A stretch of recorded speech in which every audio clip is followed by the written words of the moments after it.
Well, I fixed it. The issue was this little connector here. It was really loose anyway, and I mean, I've already had to do some janky soldering. But what I did is I actually soldered this cable here to the bottom to the actual connections, and now it works fine. Look at that, player one working fine. It turns out that B is actually firing the bomb, so it turns out maybe second player controller may have some issues, but then again, I don't know. Let's have a look. Nice, second player isn't working at all now. That is really interesting. Anyway, it works. It actually works. I fully restored this Famicom and I am absolutely ecstatic about that. So, a little caveat at the end of the video.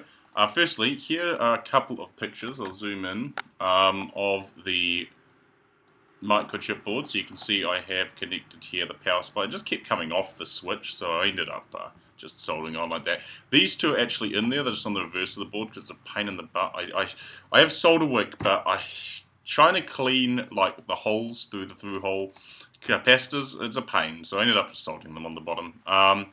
Now, what else do we have here? Oh yes, so that's the AV cables in there. This is because the little plastic pins that connect this to the board are basically dead, and I've had to resolder all those, and that actually was the real cause of the problem. Instead of cut it there, and I've actually gone and soldered it to the bottom of the board here, and that works. You can see the capacitors there too. So this one here, I'm not amplifying the current out of AV. Now what that means, I mean, no effect of the sound, but the video, if I try it on an old computer screen, an LCD screen that I have, it doesn't work properly. It's very, very dark. But it works fine on the tiny little 5-inch black and white CRT monitor that I've got. And as far as I'm concerned, that's fine. It's still got the RF, so you know, if you do have a different TV, you could plug it into that. So I'm reasonably happy with that. I've had to replace the I'll see if I can get a better picture of this thing here. I could not undo that screw there. It just would not come out. So I ended up having to basically cut the leads from it and just resolder a new one in its place. And I've got a little copper wire going from there to ground, but it's not ideal. It works though, and that's the end of the day what's important. Oh yes, and the LED. The LED plugs into here. That's what this extra black wire is that comes along here.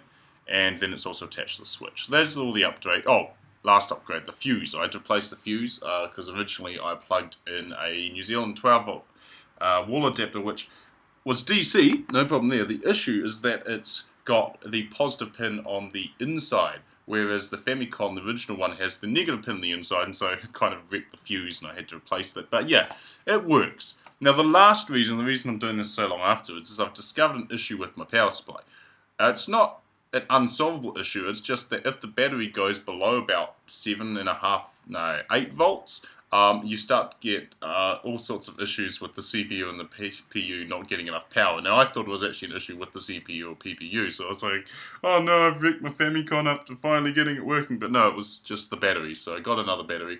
Eventually I'd like to get an actual 9 volt wall charger and hook it up properly, but for the time being, hey, I get like an hour out of the battery per battery.